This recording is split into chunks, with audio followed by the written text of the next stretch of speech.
Hi friends, welcome to my channel. ఈరోజైతే నేను మెంతికూర టమాటా చేస్తున్నాను. దానికోసం నేను మెంతికూర కడిగి తీసుకున్నానండి. ఆల్రెడీ స్టవ్ మీద బాండీ పెట్టాను, ఆయిల్ వేసి వేడి చేశాను. వేడైంది, జీలకర్ర కూడా వేసేసాను.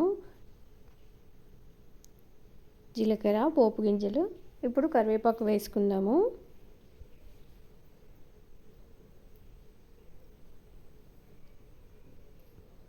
కరివేపాకు వేగిపోయింది కదా, ఉల్లిగడ్డలు పచ్చిమిర్చి వేసుకొని కలుపుకుందాం ఒకసారి.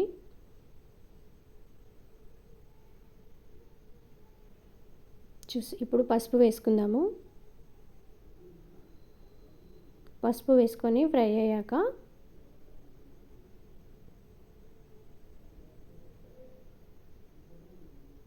టమాటా వేసుకుందాము. ముందుగా టమాటాలు ఫ్రై అయినాక మెంతికూర వేసుకోవాలండి. అలా అయితేనే టమాటాలు మంచిగా ఉడుకుతాయి.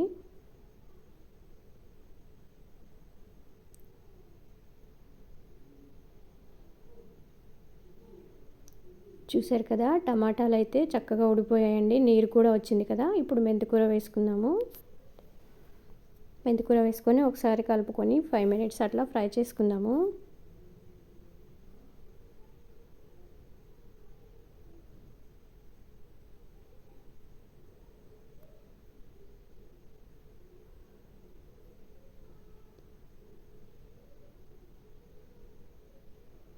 మధ్య మధ్యలో ఒకసారి కలుపుకుంటూ ఫ్రై చేసుకుందామండి.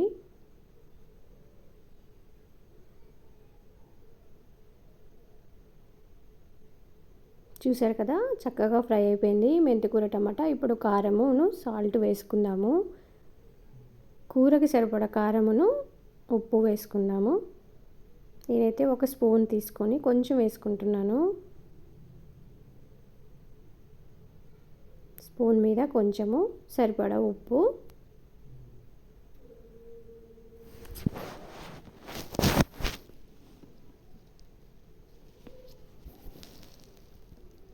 వేసుకొని ఒక 10 మినిట్స్ అట్లా ఫ్రై చేసుకుందాము.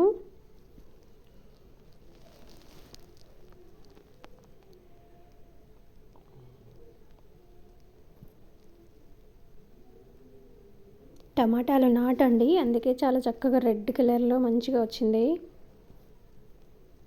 చూసారు కదా, మెంతికూర టమాటా అయితే రెడీ అయిపోయింది. చాలా చక్కగా ఫ్రై అయిపోయింది. ఇప్పుడు ఒకసారి కలుపుకొని స్టవ్ ఆఫ్ చేసుకుందామండి. సో మెంతికూర టమాటా ఈజ్ రెడీ. నా వీడియో నచ్చితే తప్పకుండా సబ్స్క్రైబ్ చేయండి ఫ్రెండ్స్, లైక్ చేయండి, షేర్ చేయండి. ఓకేనా? Bye friends.